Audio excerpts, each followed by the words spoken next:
आइए अट्टा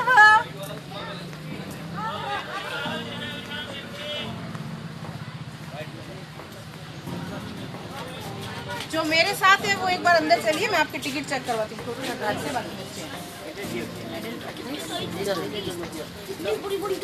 हेलो हो गया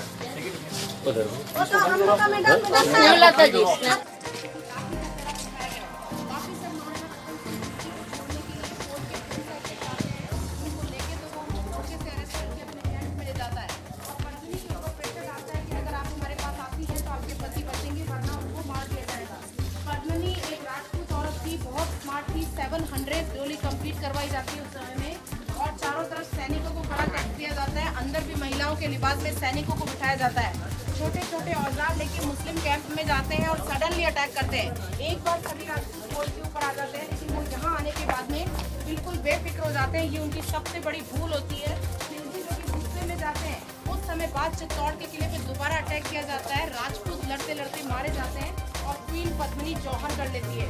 अलाउद्दीन खिलजी को लाख कोशिश के बावजूद जब पद्मिनी नहीं मिलती है तो अपना सारा गुस्सा, अपना सारा फ्रस्ट्रेशन यहाँ के पैलेस और टेम्पल्स पे निकलता है और इस पैलेस को वो बहुत ज़्यादा खराब करता है। 15वीं सेंचुरी में कुंभा का टाइम गोल्डन टाइम था, उन्होंने बहुत कुछ रिपेयर करवाया, लेकिन अकबर को रॉयल फैमिली नहीं मिली तो उसने वही नुकसान दोबारा किया। ये आज का जो पैलेस आप देख रहे हैं, 1881 में यहाँ पे एक अवार्ड सेरेमनी हुई थी और ब्रिटिश गवर्नमेंट की तरफ से महाराणा सज्जन सिंह को ग्रेट कमांडर इन राजस्थान की पदवी से नवाजा गया था। वो फंक्शन उस वक्त यहाँ पे हुआ था। तो बेल्जियम से बड़े बड़े क्रिस्टल्स और मिरर ये सब मंगवाए गए थे। अभी आपने सुना होगा पद्मावती मूवी को लेके काफ़ी कंट्रोवर्सी हुई थी, यहाँ पे काफ़ी नुकसान किया गया था। तो यहाँ पे 1956 में जब नेहरू जी आए थे और बेल्जियम से बड़े बड़े जो शीशे मंगवाए गए वो अगेंस्ट द मूवी तोड़ दिए गए हैं और टॉप पे जो क्रिस्टल्स वगैरह लग रहे हैं इनको भी काफ़ी नुकसान किया गया है। तो अभी आपको पैलेस वो मिरर तो नहीं देख पाएंगे, वो शीशे नहीं देख पाएंगे, लेकिन मैं आपको उस जगह लेके जा रही हूँ जहाँ पे 1303 में अलाउद्दीन खिलजी आए थे। चलिए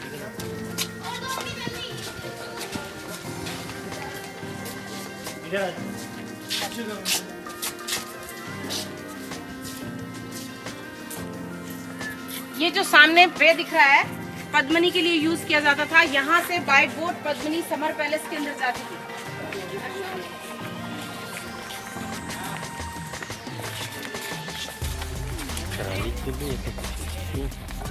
বানানো সুড়ঙ্গ থেকে শুরু করে বোটের ব্যবস্থা,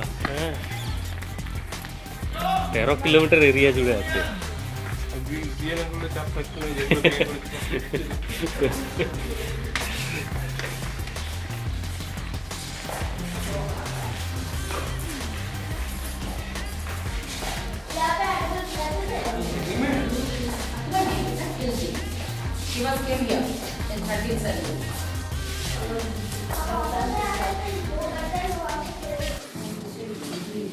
देखिए सामने का जो पैलेस आप देख रहे हैं पद्मिनी का समर पैलेस था, जहाँ क्वीन पद्मिनी समर टाइम में रहती थी और अलाउद्दीन खिलजी जहाँ हम लोग खड़े हैं वहाँ पे आया था।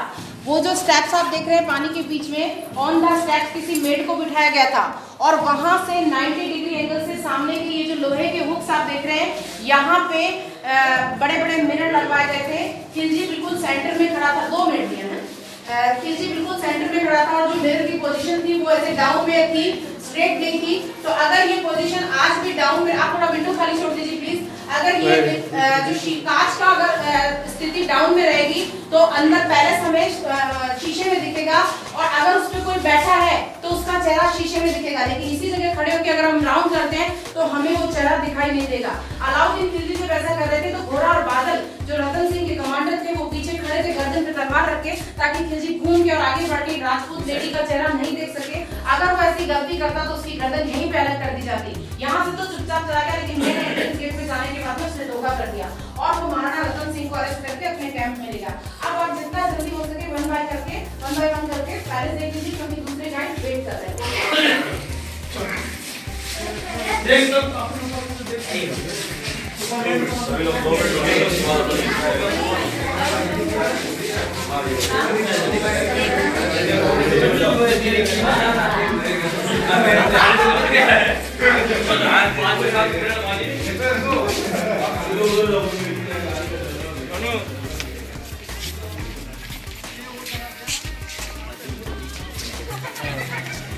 আচ্ছা এখান থেকে এখানে দেখা যায়।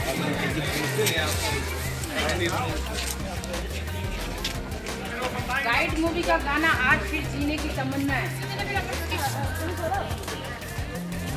এটা আবার কি গো?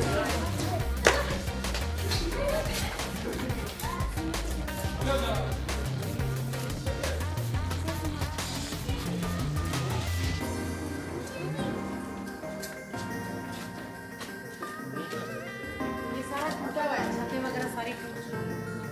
पद्मिनी जी की जो दासियां थी जो बेहद सुंदर थी, पद्मिनी जी की दासियों को यहाँ पे रखा जाता था ताकि कोई दुश्मन आए तो वो खुद कंफ्यूज में रहे कि इसमें से पद्मिनी कौन सी है। लेकिन रियल में पद्मिनी जी जो थी वो पानी के बीच में रहती थी। यहाँ पे उनकी केवल बेहद करीबी और जो बेहद सुंदर रानियां दासियां होती थी उनको यहाँ पे रखा जाता था। दिखने में टूटा फूटा लग रहा है लेकिन उस समय के क्रॉस वेंटिलेशन वगैरह देखिए आप, हर वेंट डिफरेंट डिजाइन में है जो उस वक्त की कला को शो करता है। और ये सब झरोके कहलाते हैं।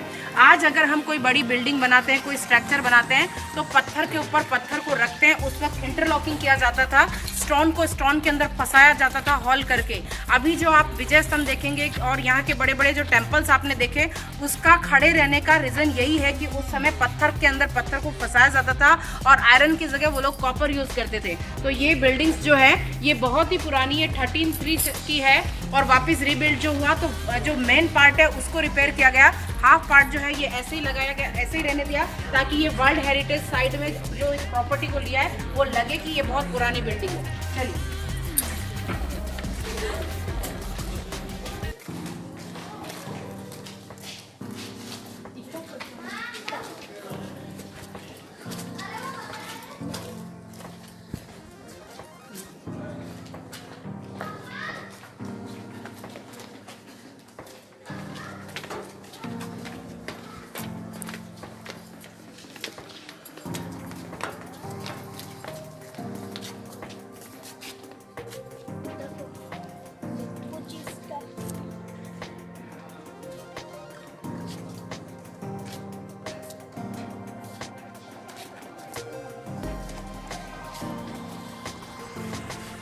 नाटक में हो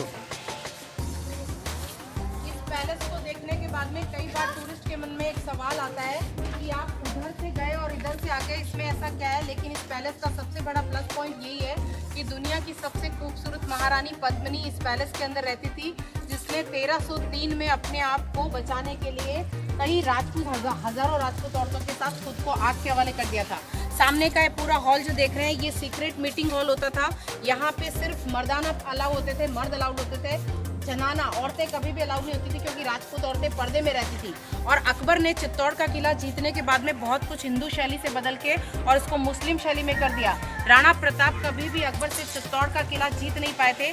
जहांगीर ने ये किला अमर सिंह को लौटाया लेकिन साथ में शर्तें रख दी कि आप चित्तौड़ के किले पे नया कुछ नहीं करेंगे, जैसा है ये वैसा ही रहना चाहिए। इसलिए बहुत कुछ यहाँ पे हिंदू और मुस्लिम शैली दोनों देखने को मिलती है। तो सीक्रेट मीटिंग यहाँ पे होती थी। और जो 1881 में यहाँ पे अवार्ड सेरेमनी हुई उस समय यहाँ पे ये जो ब्लू कलर देख रहे हैं ये कहीं कहीं किया गया था।